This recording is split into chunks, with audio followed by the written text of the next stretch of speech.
레위기를 시작했는데 벌써 마지막 14번째 시간입니다. 그 가운데 27장 34절 함께 읽어보도록 하겠습니다. 27장 34절 제가 봉독하겠습니다. 이것은 여호와께서 시내 산에서 이스라엘 자손을 위하여 모세에게 명령하신 계명이니라. 아멘. 이 레위기의 말씀이 어떤 말씀인가를 보여주고 있죠. 사실 이 레위기 27장 34절 말씀은 레위기의 제일 마지막 말씀입니다. 쭉 설명하면서 이 긴 27장의 말씀들을 쭉 설명하면서 마지막으로 결말 맺기를 이것은 시내 산에서 이스라엘 자손을 위해서 모세에게 명령하신 하나님의 계명이다 라는 것이죠. 시내 산에서 주셨다라는 거죠. 여러분, 시내 산 그러면 우리는 무엇을 기억해야 됩니까? 이곳에서 무엇을 했습니까? 하나님과 언약을 맺었습니다. 시내 산 언약을 맺으면서 하나님께서 이스라엘 백성들에게 율법을 주신 것이고, 그 율법 가운데 가장 핵심적인 내용들이 이 레위기에 담겨 있더라라는 것이죠. 그래서 여러분, 이 레위기는요 고대 종주권 조약의 형식을 갖고 있습니다. 그러니까 이 레위기가 선포될 당시에 고대 이 사회에서 이루어지던 그런 계약, 힘센 나라가 힘이 약한 나라를 보호해주고 지켜주고 또 그들의 군사가 되어주는, 또 작은 나라는 공물을 바치고 군사를 보내주고 하는 이런 협정관계, 이런 협정관계가 그때 당시에 이 근동 지역에 많이 있었는데, 이 모세오경도 특히 신명기 문서는 더 그렇고요. 이 레위기도 마찬가지로 그런 고대 종주권 조약의 형식을 가지고 있는 거예요. 근데 이 종주권 조약의 형식 중에 가장 특징은 뭐냐면, 그 계약서에서 이 계약을 잘 시행했을 때는 내가 이런 복을 주겠고, 이런 계약을 잘 시행하지 않으면 이런 벌을 주겠다라고 하는 내용들이 있거든요.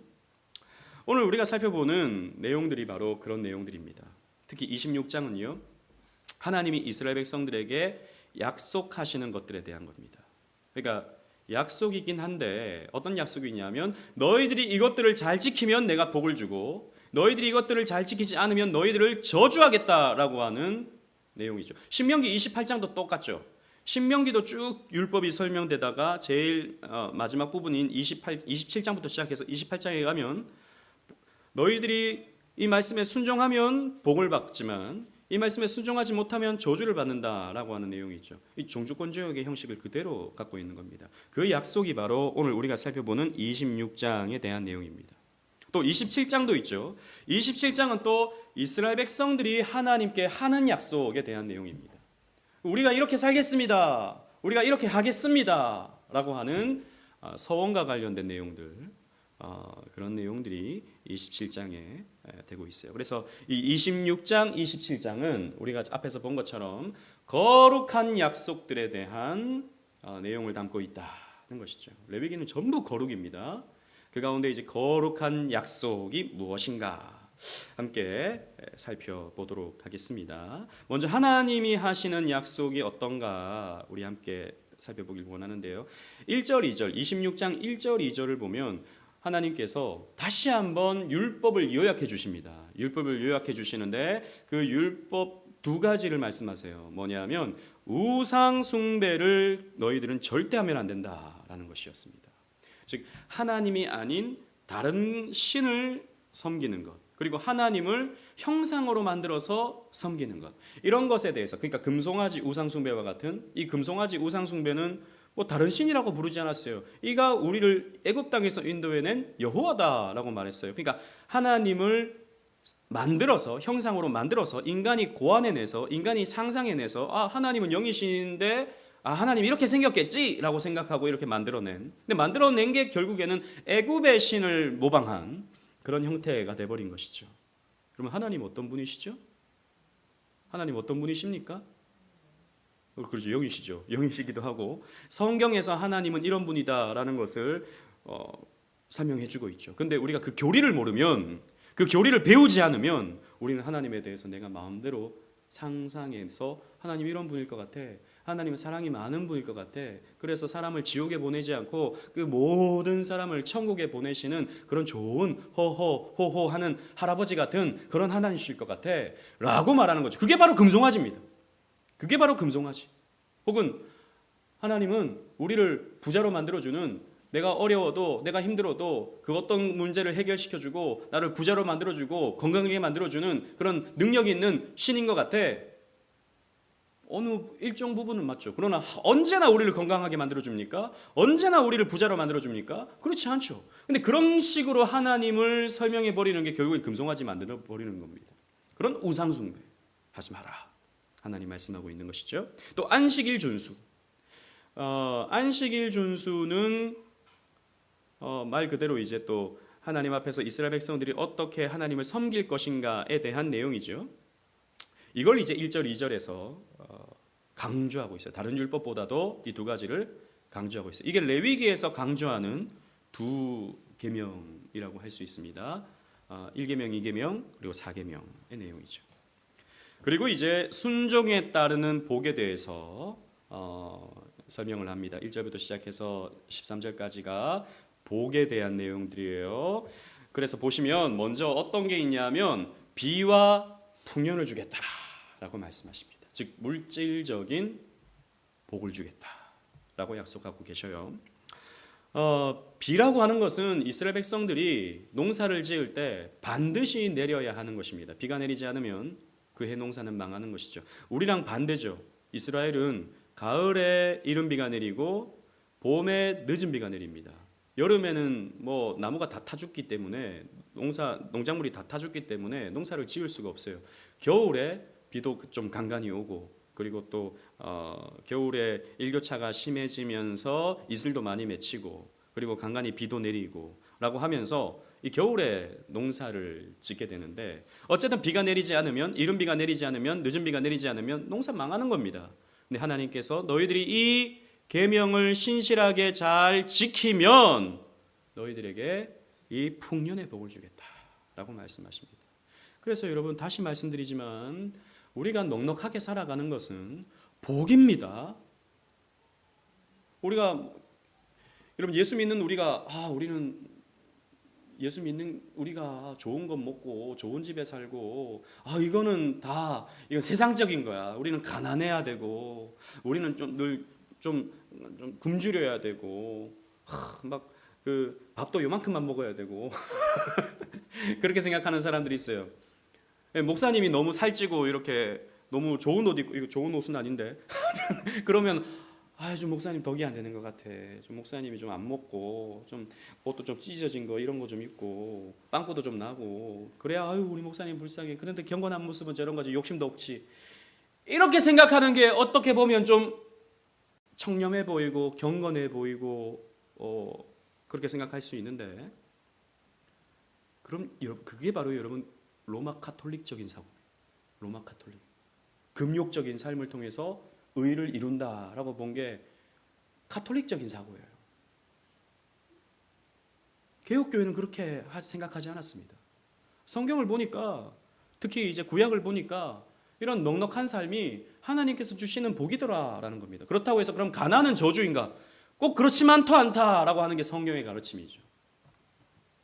또 두 번째로 평화와 안전의 보장을 약속해 주십니다. 그러니까 적들로부터 전쟁이 발생하지 않도록, 그래서 우리의 삶이 무너지거나 이 민족들의 침입으로 인해서 우리의 삶이 피폐해지거나 그렇게 하지 않도록 내가 너희들의 삶에 평화와 안전을 보장해 주겠다라고 말씀해 주시는 것이 이 율법을 잘 지킬 때 약속하시는 두 번째 축복입니다. 여러분 지금은 우리가 저 이란 땅에 전쟁이 일어나는 게 막 깜짝 놀랄 일이고 또 참 빨리 좀 마쳤으면 좋겠고 그런 정도잖아요. 그런데 이 고대 사회에서 전쟁은요 그들의 일상이었습니다.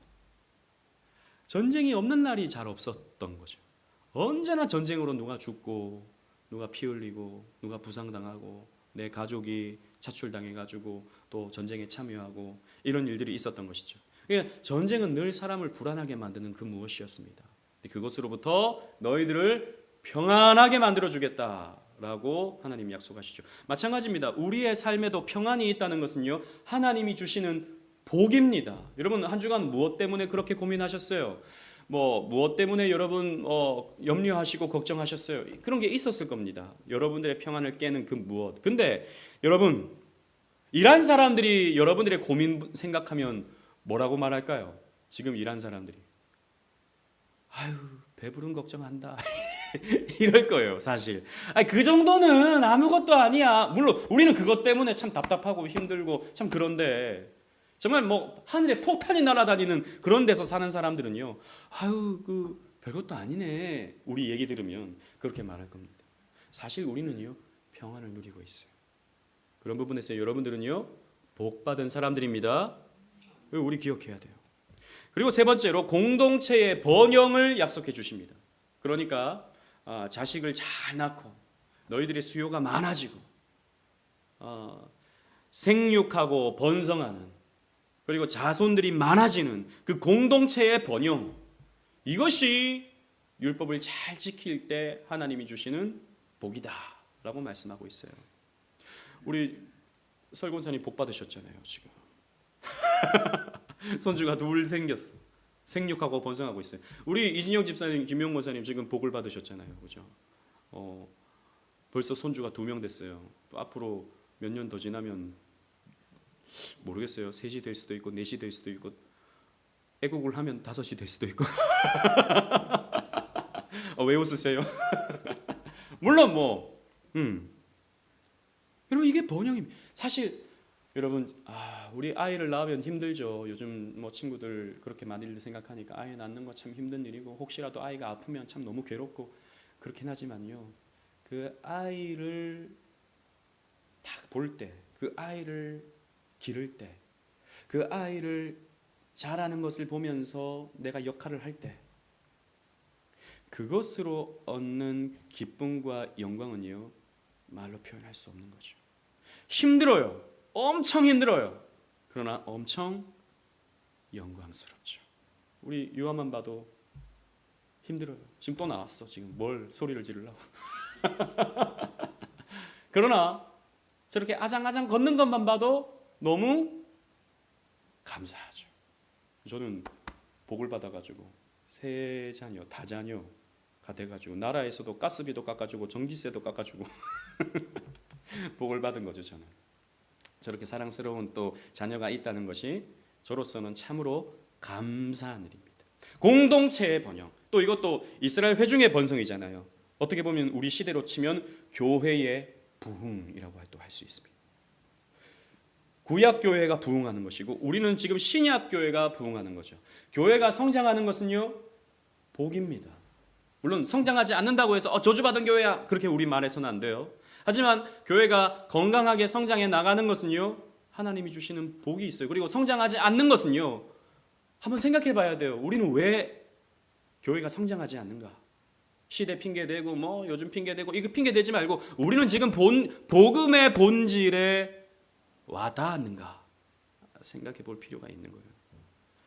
생명체는 자라듯이 교회는 자라야 되거든요. 한꺼번에 확 자라는 것도 위험하지만 서서히 자라도 자라가야 되거든요. 한국교회가 어떻게 보면 전체적으로는 지금 저물고 있잖아요. 전체적으로는. 그런 부분에서 한국교회는 어느 정도의 지금 문제가 있다라고 하는 것을 보여주고 있는 것이죠. 네 번째로 하나님의 임재를 약속하십니다. 내가 성막을 통해서 너희와 함께 하겠다라고 말씀하시죠. 내가 너희의 하나님이 되겠다라고 말씀하세요. 내가 너희 속에 있을 것이고 너희는 내 안에 있을 것이다 라고 하는 약속을 주십니다. 그 약속 우리 한번 읽어보겠습니다. 11절 제가 읽고 12절 다 같이 한번 읽어볼게요. 글씨가 안 보이시면 여러분 성경책을 펴셔서 한번 읽어보도록 하겠습니다. 제가 11절, 여러분들이 12절. 내가 내 성막을 너희 중에 세우리니 내 마음이 너희를 싫어하지 아니할 것이며, 시작. 나는 너희 중에 행하여 너희의 하나님이 되고 너희는 내 백성이 될 것이니라. 너희들이 내 계명을 잘 지킨다면 내가 성막을 통해서 너희와 함께 할 것이고 너희를 싫어하지 않을 것이고, 내가 너희 속에서 살면서 내가 너희들의 하나님이 되어줄 것이다. 하나님이 나의 하나님이 되어주신다 라고 하는 것, 이게 바로 언약적 축복입니다. 여러분, 하나님은 여러분들의 하나님이 되고 있습니까? 목사님의 하나님이 아니에요? 혹은 기독교의 하나님은 아닙니까? 아니면 저 집사님의 하나님, 저 장로님의 하나님, 저 권사님의 하나님이 아닙니까? 만약 그렇게 된다면 여러분들은 너무 불쌍한 거예요. 교회를 다니면서도 하나님이 나의 하나님이 아니라면, 그분이 나의 아버지가 아니라면 우리는 그 영광을, 그 기쁨을, 그 즐거움을 누리지 못하고 있는 거거든요. 그러니까 교회를 열심히 다니면서 혹사당하고 있는 거죠. 아니요, 우리는 교회를 다니면서 이 신약 교회에 속하면서 하나님을 나의 아버지, 나의 하나님이라고 고백할 수 있어야 됩니다. 그래서 내가 어려울 때 나의 아버지를 부르고, 내가 외로울 때 나의 하나님을 부르는 그런 하나님과의 관계, 그 하나님의 임재, 이런 것들을 우리가 누릴 수 있을 때 우리는 정말 복을 받은 사람들이죠. 구약에서 말하고 있는 너희들이 순종하면 이런 복을 받을 것이다 라고 말씀하고 있는 거예요. 반면에 하나님이 또 불순종에 따르는 저주를 경고하십니다. 너희들이 그런데 이 계명을 지키지 않으면 너희들은 저주받을 것이다 라고 말씀하고 있어요. 5단계의 심판을 말씀하십니다. 그리고 그 강도가 점점 강해져요. 처음에는 뭐냐? 일반적인 질병이 너희들을 찾아올 것이다. 즉 육신적인 질병, 그리고 육신적인 기근으로 인한 가난, 혹은 전쟁의 패배, 그래서 목숨을 잃고 가족을 잃고 하는 그 슬픔이 너희들에게 찾아올 것이다 라고 말씀하시죠. 실제로 이스라엘 백성들은 하나님 말씀을 잃어버릴 때 어떤 일이 일어납니까? 특히 여러분 사사시대를 한번 생각해 보십시오. 하나님을 외면해버리고 자기가 하나님이 되어가지고 자기 소견에 옳은 대로 살아가던 그 시대는 하루도 평안할 날이 없었습니다. 이민족들이 계속 쳐들어오죠. 기근이 계속 찾아오죠. 왜 그렇습니까? 언약적 심판이다 라는 것입니다. 두 번째로는 심한 가뭄으로 인한 심한 흉년, 아예 먹을 것이 없어지는 거죠. 여러분 또 이때도 마찬가지입니다. 이 사사 시대에 베들레헴에 심한 기근이 찾아와서 그 땅을 떠날 수밖에 없었던 사람이 있죠. 누구였습니까? 나오미라는 사람. 나오미. 룻의 그 시어머니 나오미. 그 나오미가 그래서 모압 땅으로 가버리잖아요. 언약적 심판으로 먹을 것이 없어져 버리니까, 그런데 언약의 땅을 버려버렸죠. 그런 이야기가 바로 이 상황이었고, 또 아합 시대에 보면 하나님의 말씀을 떠나버리고 우상을 숭배했을 때 하나님이 그 땅을 기근을 내려서 3년 동안 비가 내리지 않는 그런 하나님의 심판이 이루어지죠. 그리고 들짐승 공격으로 인한 피해가 발생할 것이다 라고 말씀하십니다. 들짐승들이 사람들을 찢어먹는 정말 잔인한 그런 일들이 일어날 것이다 라고 하나님이 약속하시고요. 그리고 전쟁으로 사람이 죽는 데서 끝나는 것이 아니라 전염병과 기근으로 인해서 인생이 너무나도 고통스러워지는, 인생이 너무나도 힘들어지는 그런 상황이 발생할 것이다 라고 말하고 있습니다. 그래서 실제로 여러분 그 아수르가 사마리아를 에워쌌을 때 사마리아에 어떤 일이 일어났냐면, 그 전쟁으로 인해서 사마리아 성이 함락을 당하고 포위를 당했을 때 먹을 것을 공급할 수 없게 되니까 자기 자식을 먹는 일이 일어났었죠. 자기 자식을 먹는 일이요. 그러니까 오늘은 네 아들을 먹자, 내일은 누구 아들을 먹자라고 하는 일이 성경 시대에 실제로 일어났던 것입니다. 하나님의 율법을 떠나버리니까, 말씀을 떠나버리니까 이런 고통의 삶이 찾아오는 것이죠. 제일 마지막으로 뭐냐? 전쟁 포로로 잡혀갈 것이다 라고 하나님 경고하십니다. 실제로 여러분 북이스라엘은 어떻게 됐습니까? 여기 그림이 너무 작아서 잘 안 보이시겠지만, 북이스라엘 같은 경우에는 아수르 지역 곳곳으로 포로로 끌려가 버립니다. 전쟁 포로로 끌려가 버립니다. 그리고 이 메소포타미아 지역에 있던 사람들이 이 북이스라엘 지역으로 와서 살면서 혼혈화되어서 사마리아인이라고 하는 새로운 민족이 생겨버리죠. 아수르로 인해서 그런 일이 일어납니다. 그리고 남유다는 어떻게 됩니까? 남유다도 바벨론과의 전쟁에서 패배하고 포로로 끌려가서 바벨론에서 70년 동안 포로 생활을 하게 되죠.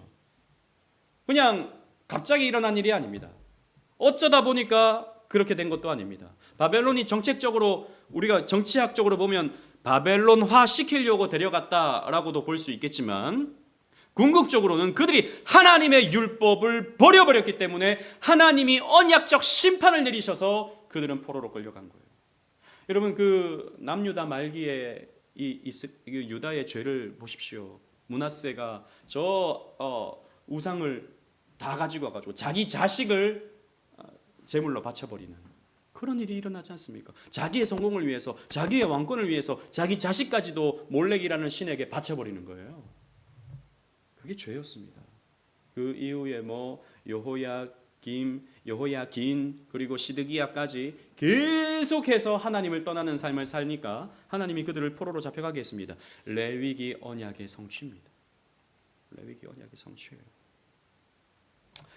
한번 읽어보겠습니다. 26장 33절 다 같이 한번 읽어볼게요. 시작. 내가 너희를 여러 민족 중에 흩을 것이요 내가 칼을 빼어 너희를 따르게 하리니 너희의 땅이 황무하며 너희의 성읍이 황폐하리라. 그래서 강제적으로 이 땅이 지난주에 우리가 살펴본 것처럼 이 가나안 땅은 강제적으로 안식년을 보내게 되는 것이죠. 70년 동안 안식년을 보내게 되는 것입니다. 땅이 놀아버리는 거예요. 안식년을 지키지 않았기 때문에 하나님이 아예 강제로 이 땅을 안식년으로 삼아 버리는 것입니다. 자, 그러면 여러분들에게 질문 하나 해보겠습니다. 그럼 우리는 하나님 말씀 안 지키면 하나님이 우리 저주하시죠? 여러분 거짓말하면 하나님이 집에 갈 때 여러분들의 다리 몽댕이를 분질러 버리시죠? 뭔가 오늘 예배 시간에 졸면 집에 갈 때 하나님이 차 사고 나도록 퀴익 나게 만들어 버리시죠? 왜 잤느냐? 감히 거룩한 예배 시간에 왜 잠을 자서 내가 너를 깨우려고 너를 교통사고 냈노라 이렇게 하시죠? 그렇게 하면 우리는요 지금 성한 몸으로 살 수가 없어요. 성한 몸으로 살 수가 없어요. 여러분 절대 여러분 무슨 어떤 교통사고가 일어났을 때 질병이 여러분 찾아왔을 때 내가 하나님 말씀 그거 안 지켜가지고 하나님 나 치셨나 보다, 하나님 나 저주하셨나 보다 이렇게 생각하면 안 됩니다. 그건 아니에요. 그리고 왜 우리는 저주받지 않습니까? 그렇죠. 예수 그리스도께서 이 저주는 다 가져가셨어요. 예수 그리스도께서 죄가 없으신 그분은 질병을 겪으셨습니다.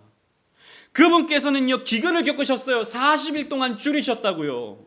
예수님은 그분은 기근의 삶을 실제로 사셨습니다.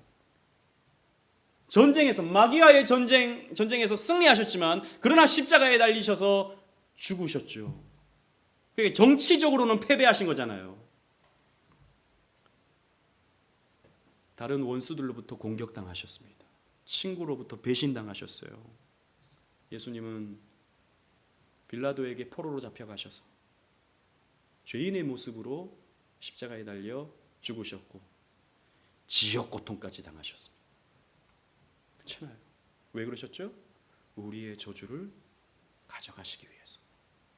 우리가 우리의 이 불순종에 따르는 저주를 예수님께서 가져가시기 위해서 예수님께서 나무에 달리신 겁니다. 나무에 달린 자마다 저주를 받은 자니 갈라디아서의 말씀처럼 예수님께서 저주를 받으신 거예요. 그래서 우리의 삶에 찾아오는 문제들은 저주가 아닙니다. 절대.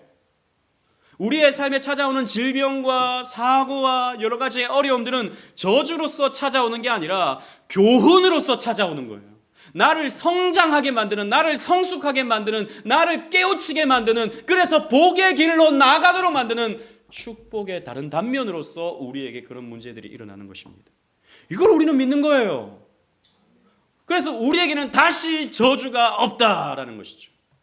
그래서 문제가 찾아오면 이 문제는 나를 성장시키는 것이기 때문에 하나님, 저는 지금 이것 때문에 너무 힘들지만 하나님, 그러나 이 문제로 인해서 제가 더 강해질 것을 믿습니다. 하나님 잘 이겨낼 수 있도록 도와주시옵소서라고 여러분 기도하셔야 되는 거예요. 그걸 이겨내잖아요. 여러분들은 정말 더 큰 복을 누립니다. 그걸 지나가서 내가 이런 복을 누리네? 이런 감사를 누리네? 라고 하는 것들이 여러분들에게 반드시 찾아온다고요. 우리가 예수를 믿는다는 것은 바로 이걸 믿는 겁니다. 나에게는 다시 저주가 없다라는 거예요. 그리고 우리에게는요 반드시 앞에 얘기했던 복이 찾아오는데, 신약 시대의 복은요 구약 시대와는 조금 다릅니다. 구약 시대에 약속되는 복은 물질적인 것으로, 혹은 아까 앞에서 말했던 그런 부분으로 설명되지만, 물론 신약 시대에도 그것이 이어지긴 하지만 신약 시대에 나오는 믿는 자에게 따르는 표징은 고난입니다. 여러분, 사도들이 예수님이 부활하시고 승천하신 뒤에 정말 은혜 많이 받았잖아요. 근데 그들에게 찾아온 건 무엇이었죠? 고난이었습니다. 사도 바울이 예수님을 믿고 난 이후에 그의 삶이 확 바뀌어가지고, 이제는 내가 주를 위해 살겠다, 이제는 내가 죽었고 내가 사는 것은 나를 위하여 자기 몸을 버리신 예수 위해 사는 것이다 라고 해서 살았는데, 그의 삶이 부자가 됐습니까? 그의 삶이 무슨 자녀를 많이 낳았습니까? 그런 게 아니거든요. 그의 삶에 고난이 찾아와요. 물론 하나님께서 우리에게 물질적인 복도 주지만 신약 시대에는요 고난을 통해서 주시는 복이 더 많아요. 그래서 여러분, 예수를 믿었는데 기도를 하는데 왜 나는 이렇게 안 풀리나, 다른 사람들은 뭐 좀 잘 풀리는 것 같은데 나는 여전히 왜 이렇게 힘든가. 여러분, 그것도 우리가 잘 묵상해 보면, 그 상황도 우리가 하나님의 뜻에 헤아려 보면서 잘 묵상해 보면 여러분들에게 반드시 성장이 있고 성숙이 있고, 여러분들은 더 단단해지고 여러분들은 더 은혜로운 자리로 갈 수 있게 되는 거죠. 그걸 우리는 배우는 겁니다. 그리고 하나님은 약속하세요. 근데 26장 이 저주를 말씀하시고는 제일 마지막에 하나님의 약속을 말합니다. 회복을 너희들에게 베풀어 주겠다라고 약속하세요. 그러니까 너희들이 말씀을 안 지켜도 너희들 결국에는 포로로 끌려가긴 하지만, 그런데 내가 너희들 그냥 내버려 두진 않을 거야. 반드시 회복시킬 거야 라고 말씀하십니다. 뭐라고 말씀하시냐면, 내가 아브라함과 이삭과 야곱에게 약속했던 걸 내가 기억해서 너희들 반드시 그 땅으로 돌아오게 할 거야 라고 말씀하십니다. 그래서 너희들은 제2의 출애굽을 하게 될 것이다 라고 하는 맥락의 말씀을 주십니다. 여러분, 제1의 출애굽은 애굽에서 이스라엘 백성들이 나와서 가나안 땅에 들어가는 거예요. 제2의 출애굽은요 바벨론에서 나와서 가나안 땅에 들어가는 게 제2의 출애굽이죠. 여러분, 그런데 왜 이스라엘 백성들이 가나안 땅으로 돌아갈 수밖에 없게 됩니까? 그 땅을 영영이 너와 내 자손에게 주겠다라고 아브라함에게 하나님이 약속하셨기 때문이에요. 하나님이 약속을 버리십니까? 하나님이 약속 취소하십니까? 그런 하나님이 아니시거든요. 그러니까 너희들이 신령 심판을 받고 저주를 받아서 바벨론으로 끌려간다 할지라도 너희들은 반드시 돌아올 것이다 라고 말씀하시죠. 그래서 70년이 지났을 때 이 고레스라는 사이프러스라는 이 왕이 페르시아에 세워지고, 지금의 이란에 이 고레스가 왕이 세워졌을 때, 너희 유다인들 고국으로 돌아가라, 내가 너희들 고국으로 돌아갈 수 있도록 돈도 주고 성전 지을 수 있도록 내가 나무도 주고 벽돌도 주고 다 줄 테니까, 돈도 줄 테니까 너희들 가서 성전 지어라 라고 해주는 거예요. 왜 그랬습니까? 이 고레스는 뭐 너그러운 자라서 관용을 많이 베푸는 사람이라서, 물론 그런 성향도 있었어요. 근데 그 배후에 누가 있습니까? 하나님이 계신 거죠. 그래서 하나님이 너희들 보내줄 것이다 라고 약속하신 것처럼 고레스를 통해서 포로 귀환을 시켜주는 것이죠. 여러분, 그래서 여러분, 이런 메시지를 통해서 우리는 이 진리를 발견해야 됩니다. 여러분, 그리스도께서 우리에게 오심으로 말미암아서 죄와 죽음의 사탄의 지배 아래에 있었던 사람들이 하나님의 백성으로 회복된다라고 하는 것이 이 레위기 26장의 결론이에요. 여러분, 우리는 회복됩니다. 그 어떤 상황 속에서도 회복됩니다. 여러분들의 자녀가 지금은 세상의 포로로 끌려가 있고, 여러분들의 자녀가 지금은 불신 사회에서 매여 있지만, 여러분 포로에서 풀려날 때가 옵니다. 왜요? 하나님의 언약 백성이기 때문이에요. 이걸 우리는 믿는 겁니다. 아유, 뭘 해야지, 그래도 뭘 해야지. 우리 해야죠, 당연히. 가르치고 해야지. 하지만 가르친다고 사람이 변하지는 않거든요. 우리가 할 수 없는 영역이 있어요. 그래서 우리가 붙들어야 될 것이 하나님의 언약입니다. 하나님 말씀하셨잖아요. 너와 내 자손에게 주시겠다고 약속하셨잖아요. 나에게 언약 주셨으니까 하나님 언약의 물을 먹은 내 자녀도 책임져 주세요 라고 우리 그렇게 기도할 수 있게 되는 것입니다. 42절 다 같이 한번 읽어보겠습니다. 42절 시작. 내가 야곱과 맺은 내 언약과 이삭과 맺은 내 언약을 기억하여 아브라함과 맺은 내 언약을 기억하고 그 땅을 기억하리라. 아멘. 약속의 땅을 내가 기억한다.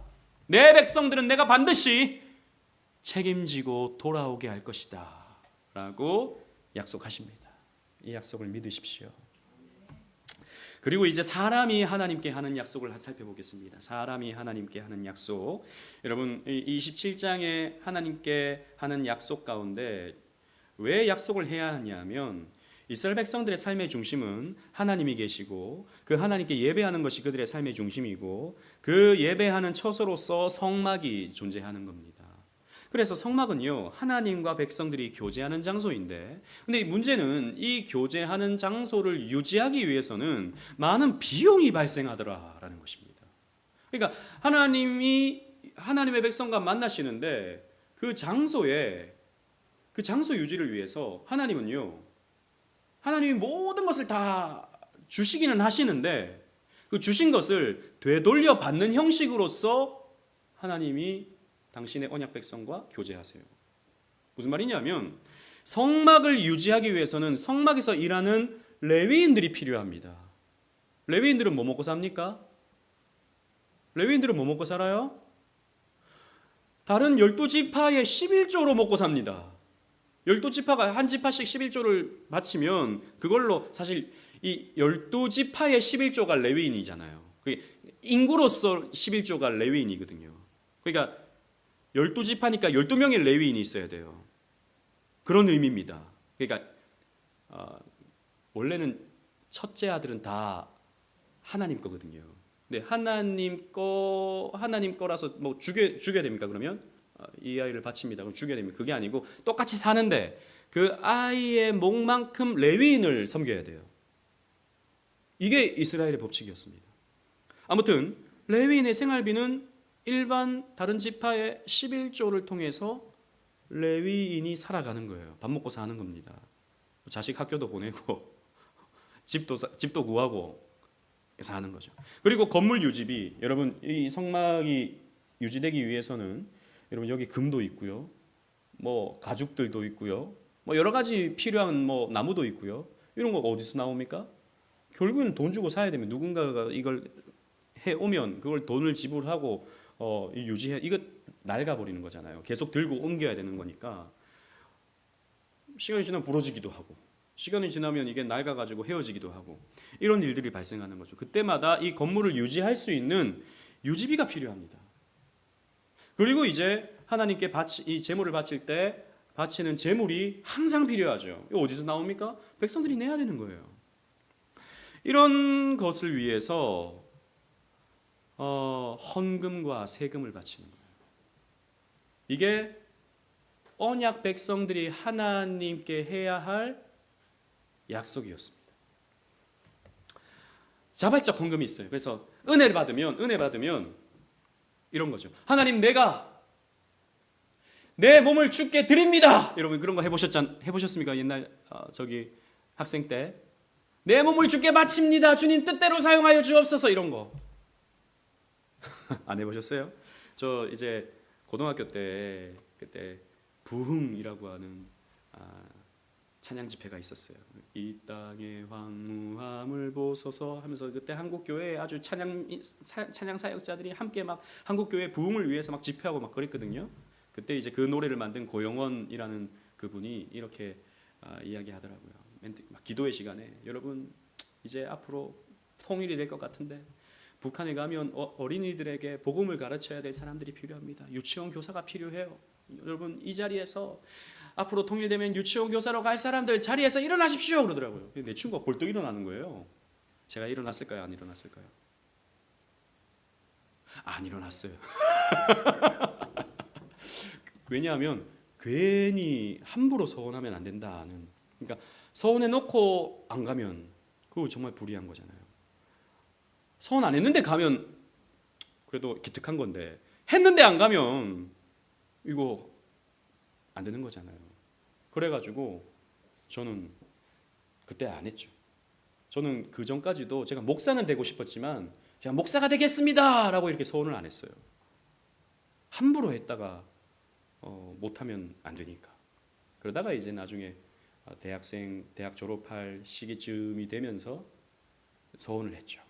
하나님, 제가 목사가 되고 싶어요. 하나님, 저도 뭐 하겠습니다도 아니었고 하나님 원하신다면 저 써주세요. 이렇게 기도했죠. 그러면서 자연스럽게 목사가 됐는데, 이때는 여러분 일반 사람들이 내 몸을 하나님께 바칩니다. 그러면 그 몸을 어떻게 해야 될까요? 그러면 성막 안에 들어가서 이제 나 써주세요. 그러면 받아줍니까? 안 받아줍니다. 레위인만 들어갈 수 있어요. 이 성막 안에. 안 받아줘요. 그럼 어떻게 해야 됩니까? 돈으로 내야 돼요. 돈으로 내야 되는 거예요. 여러분 쭉 한번 읽어보시면 나중에 나오는데 제가 그냥 요약적으로 말씀드리겠습니다. 이때 당시에 여러분 한 사람의 몸값이 50세겔이었어요. 그러니까 20세에서 60세 사이, 20세에서 60세, 저 우리 박진수 집사님, 뭐 아무튼 이렇게 계시잖아요. 제가 아무튼 이런 사람은 만약에 하나님 앞에 헌신하겠다고 하고 서원하잖아요. 우리 다 마찬가지신 것 같은데, 서원하면요 은혜 받아가지고 바칩니다 하면 50세겔을 내야 돼요. 50세겔. 한 세겔이 한 달 품삯입니다. 그럼 50세겔이면 몇 년 품삯이에요? 약 한 4년. 4년 연봉을 바치는 거예요. 그러니까 이게 어마어마한 돈이에요. 근데 그 정도의 물질적인 여유가 있고 그렇게 하나님 앞에 드리고 싶은 마음이 있으면 그 정도 내라라고 하나님 말씀하시는 거예요. 그러니까 덜 할 수도 있어요. 가난한 사람 같은 경우에는 어떻게 그 4년치의 연봉을 바칩니까? 그런 거 안 되잖아요. 그럴 때는 제사장이 그 사람의 형편을 보고 이 정도 내세요라고 해주는 경우가 있었습니다. 그러니까 헌신하겠다라고 하면 그만큼의 짐을 지는 거예요. 그리고 짐승, 뭐 이거는 제물로 바치는 거죠. 그리고 집도 바치는, 땅 이런 것도 바칠 수 있는 거예요. 이런 건 자발적으로 하는 겁니다. 강제로 하는 게 아니에요. 옛날에 부흥회 이런 거 하면은 제가 옛날에 부흥회 한번 가본 적이 있었는데 다른 교회, 저희 교회는 그런 거, 제가 섬겼던 교회는 그런 거 안 했어요. 근데 어느 교회 부흥회 가니까 목사님이 막 설교하다가 불을 끄더라고요. 불을 팍 끄고 교회가 이런 일을 해야 되는데 여러분들의 헌금이 필요하다. 그래서 작정서를 쭉 나눠주고 반지라도 빼라고 막 그러더라고요. 반지라도 빼라고. 그러니까 막 사람들이 막 기도하면서 울면서 하는데 막 적더라고요. 막 이렇게. 그래가지고 나중에 목사님이 쫙 걷더니 와, 우리 권사님이 이번에 뭘 바치겠다고 했다고 사람을 막 박수치고, 또 이번에 집사님 이번에 뭐 예를 들어서 땅을 바치기로 했습니다. 그럼 막 박수치고 그런 게 있더라고요. 전 그걸 보면서, 저는 그런 교회를 안 다녔거든요. 좀 놀랐어요. 이렇게도 하는구나. 무시무시하구나. 저는 그렇게 하는 거는 바람직하지 않다고 생각합니다. 만약에 그런 게 정말 필요하다면 불 켜고 다시 한번 생각해 보세요. 정말 생각하셔야 됩니다. 정말 감당할 수 있는지 생각하셔야 돼요. 라고 해도 사실은 들똥말똥인데, 그거 막 불 꺼놓고 사람 감정이 취하게 만들어가지고 막 이렇게 하는 것은 좀 나쁘게 얘기하면 착취죠. 착취입니다. 여러분 여기에 뭐 자기의 몸을 바치고 짐승을 바치고 집을 바치고 땅을 바치고 이런 것들이 있습니다. 이런 것 같은 경우에 또 어떻게 해야 하는지, 또 돌려받으려면 또 어떻게 해야 되는지, 이런 법들이 여러분 27장에 쭉 있어요. 근데 중요한 것은 이런 것은 강요해서 하는 게 아니라 자발적으로 하는 거다라는 거죠. 자발적으로. 그런데 의무적으로 해야 되는 게 있었습니다. 의무적으로 첫 짐승, 그러니까 첫 새끼, 그 짐승이 첫 새끼를 낳을 때 그 짐승은 하나님 앞에 바쳐야 돼요. 첫 이삭도 하나님께 바쳐야 되는 것처럼. 그리고 온전히 바쳐진 것. 사실 이게 뭐냐? 뭐 이런 경우에는 이제 전쟁에 있어서 헤렘, 그러니까 온전히 바쳐진 게 히브리어로 헤렘이라는 말이거든요. 그러니까 이스라엘 백성들이 첫 번째 전쟁이 가나안 땅의 전쟁이 어디였습니까? 여리고성이었거든요. 여리고성의 전리품을 사람들이 취할 수 있었습니까? 못 취했습니까? 못 취했죠. 아이성은 취할 수 있었어요. 그 다음부터는. 근데 여리고성은 취할 수 없었어요. 왜냐하면 그 여리고성은 하나님께 온전히 바쳐진 것이었거든요. 이런 것은 하나님이 딱 제정해 놓으신 하나님께 온전히 바쳐야 할 강제적인 것이었습니다. 세금이었습니다. 그리고 11조는 세금이었습니다. 11조는 구약의 11조는 하고 싶은 사람은 하고 하기 싫은 사람은 안 해도 되는 그런 게 아니었습니다. 모든 사람이 내야 하는 의무적인 것이었어요. 뭐 세금이라고 말하면 또 뭐 마치 국가에 내는 것처럼 보이지만 구약 교회였습니다. 구약 교회. 그러니까 의무적인 헌금이다라고도 볼 수 있는 것이죠. 여러분 어떤 사람들은 그래요. 목사님 근데 11조는 율법이잖아요. 율법. 신약 시대에는 율법이 폐해졌잖아요. 이런 모세의 율법이 폐해졌잖아요. 그러니까 더 이상 11조 안 바쳐도 되는 거 아니에요? 실제로 여러분 유튜브 보면 11조 안 내도 됩니다. 그 율법이에요. 11조 내라고 하는 사람 도둑놈입니다. 그런 교회 다니지 마세요. 막 이렇게 말하는 사람이 있어요. 저는 그렇게 말하는 너무 무책임한 목사고 오히려 사람들의 귀를 간지럽혀주는 저는 나쁜 교사라고 생각합니다. 아니요 여러분. 율법 이전의 11조는 우리에게 명령된 겁니다. 어떤 부분에서 아브라함이 하나님 앞에 율법이 없을 때 아브라함이 하나님 앞에 바친 것이 11조였죠. 또 야곱이 그 베델에서 하나님 앞에 11조를 서원하죠. 그러니까 율법 이전에 11조가 있었던 겁니다. 그러니까 모세 율법이 폐해져도 마찬가지로 11조는 우리에게 헌금의 기준으로서 주어진 한편으로는 그 교회에 속한 성도로서 의무가 되는 거예요. 그러니까 여러분 헌법에 보면 성도의 의무가 있습니다. 예배 참석의 의무, 봉사의 의무, 그 가운데 하나가 11조의 의무가 있어요. 11조의 의무. 근데 여러분 우리는 그렇다고 해서 11조를 우리는 또 지나치게 율법화 시켜가지고 무조건 10분의 1 이렇게 딱 무자르듯이 하는 것은 또 물론 그게 기준이 될 수는 있지만 그것만이 11조다라고 해서는 또 안 됩니다. 사람마다 형편이 있고 믿음의 분량이 있고 그렇기 때문에 여러분들이 정말 많이 버신다면 11조 이상을 할 수도 있고요. 또 형편이 많이 어렵다면 11조 이하도 할 수 있어요. 그러나 우리의 마음이 중요한 거죠. 여러분 하나님이 우리와 교제하시는데 뭐타러 야 나와 교제하려면 물질 가져와 이런 거 가져와 그래야 나 만날 수 있어 이렇게 하시겠습니까? 모든 것에 부요하신 하나님은 우리의 물질 그 돈을 요구하시는 게 아니고 그 귀한 돈 여러분 돈 한 푼이 얼마나 귀합니까? 11조 내려면 그 돈이 얼마나 귀합니까? 사실 그거 안 내면 여러분 얼마나 한 달이 좀 더 숨통이 트이잖아요. 근데 그 귀한 것을 나는 이것 때문에 살지 아니하고 그래도 하나님께 드립니다라고 하는 신앙 고백으로서 여러분들이 드림으로써 여러분들은 물질에 매이지 않는다는 것을 여러분들은 표현하는 거거든요. 나는 하나님이 중요합니다라는 것을 여러분들이 표현하거든요. 그 다음에 목사님이 그것으로 생활을 하고 교회가 유지되고 가난한 자들을 돕고 이렇게 할 수 있는 것이죠. 그래서 11조는 어떤 분들이 그래요. 목사님 인터넷 찾아보니까 한국 교회하고 미국 교회만 11조 바친던데요. 저 유럽 교회는 이제 11조 안 바치던데요. 왜 우리에게만 강요합니까? 뭐 이런 식으로 이제 영상 것들이 있더라고요. 제가 예전에도 한번 말씀드렸었는데 그래서 여러분 한번 보세요. 유럽 교회가 어떻게 됐습니까? 11조를 바치지 않은 유럽 교회는 어떻게 되는 겁니까? 지금 다 무너졌어요. 그래도 유지하는 교회가 선교하는 교회는요 한국 교회랑 미국 교회입니다. 지금도 교회로서 역할을 감당할 수 있기 위해서는 11조가 필요해요. 여러분.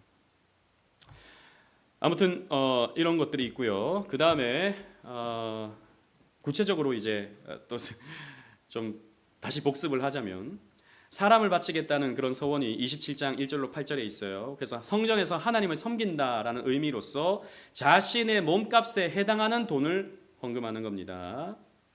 노동력에 따른 몸값을 책정하는 거예요. 그러나 가난한 자는 제사장이 직접 채점을 해줍니다. 50세겔을 내는 건 너무 많으니까 어느 정도 조절을 해주는 것이죠. 자, 3절 다 같이 한번 읽어보겠습니다. 27장 3절 시작. 내가 정하는 값은 20살로부터 60살까지는 남자면 성소의 세겔로 은 50세겔로 하고 50세겔 4년치의 연봉. 큰 돈입니다. 자, 그리고 서원을 하는 경우 이제 11조는 이제 곡식, 과일, 가축 등 모든 소산의 10분의 1을 바치는 거예요. 11조는 아브라함과 야곱 시대에도 시행되었으며 모세의 율법을 통해 제도화된 것입니다. 그래서 11조는 사실 이미 하나님의 것이기 때문에 11조를 바치는 건 서원의 대상이 아니에요. 이거는 서원을 하지 않아도 마땅히 바치어야 되는 그런 것이었습니다. 한번 읽어보겠습니다. 30절 말씀 다 같이 읽겠습니다. 시작. 그리고 그 땅의 10분의 1, 곧 그 땅의 곡식이나 나무의 열매는 그 10분의 1은 여호와의 것이니 여호와의 성물이라. 아멘. 그 10분의 1은 여호와의 것이다 라는 겁니다. 사실 10분의 10이 다 하나님 거예요. 사실. 그런데 하나님이 그 가운데 10분의 1을 구별하여 드릴 때 이 모든 것이 하나님의 것입니다 라는 고백으로 쳐주겠다라고 말씀하시는 거거든요. 그래서 우리는 이 11조를 귀하게 여기고 또 최선을 다해서 11조 생활을 할 수 있도록 우리가 노력해야 되는 겁니다. 그리고 이 레위기의 결론적 요약을 함께 살펴보겠습니다. 앞에서 말씀드린 것처럼 레위기는요, 이스라엘 백성들이 시내산에서 모세를 통해 맺은 언약의 조항들입니다. 그래서 27장이 서원에 대한 약속으로 끝나는 것은요, 레위기 전체 주제인 거룩함과 연결되어 있어요. 무슨 말이냐? 거룩함이라는 것은 하나님께 바쳐진 거다라는 거죠. 여러분 앞에서 쭉 우리가 살폈던 뭐 제물을 바칠 때, 또 5대 제사를 바칠 때 뭐 어떻게 해야 되고 막 이런 것들 있잖아요. 그리고 또 뭐 대속죄를 비롯해서 이런 모든 것들, 이런 게 뭐냐? 하나님께 바치는 걸 말하는 거예요.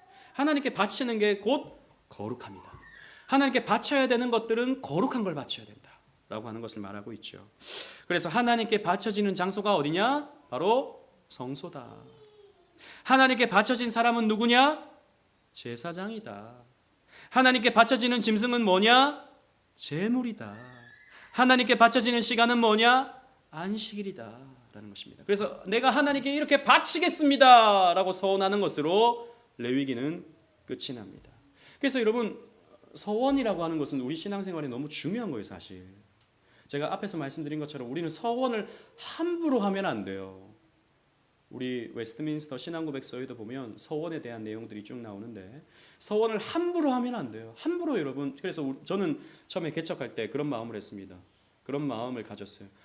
우리 앞으로 교회 내가 개척을 하면은 막 억지로 작정헌금 시키지 않아야겠다. 그런 생각을 했었거든요. 물론 몰라요. 뭐 그렇게 필요하면은 할 수도 있겠죠. 누군가가 자원해서 그렇게 하겠다고 하면 뭐 말릴 일은 없겠죠. 그런데 억지로 작정을 시켜서 헌금하진 않겠다라는 마음을 가졌어요.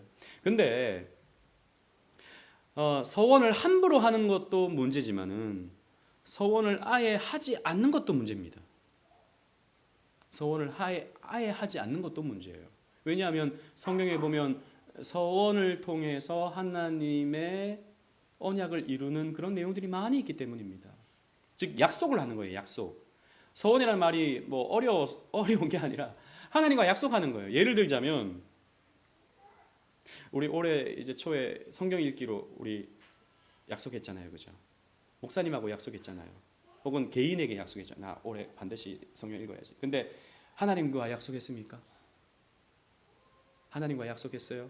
교회에서 그냥 하기로 하면 그냥 자동으로 하나님과 약속한 거예요? 우리는 그런 게 약간 부담스러워요.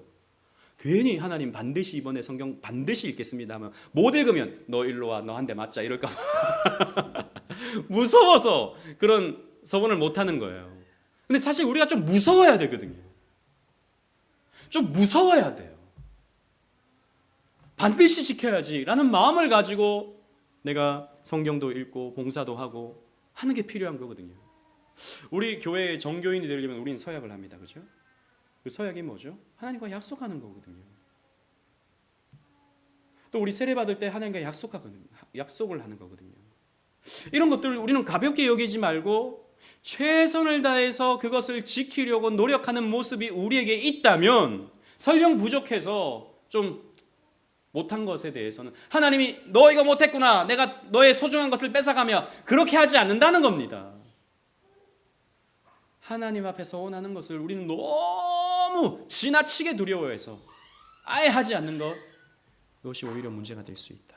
그래서 그냥 아예 뭐 난 못하지 뭐, 난 안 하지 뭐, 이런 식으로 가면 안 된다라는 겁니다. 그래서 필요할 때는 우리가 서원을 하고 하나님 앞에 그 약속을 지켜가는 모습을 우리가 잘 보이는 것이 하나님 기뻐하시는 신앙의 내용들이다라는 것이죠. 그래서 이 레위기는 서원으로 끝이 나는 거예요. 여러분들을 오늘도 이렇게 예배를 드리면서, 오늘도 우리가 제사장으로서 하나님 앞에 나아가면서, 오늘도 나를 제물로 드리면서, 또 이렇게 예배하는 안식일 날 우리가 예배하면서 더욱더 거룩함으로 나아가는, 성화되어가는 저와 여러분들 되시기를 주님 이름으로 축원합니다. 아멘.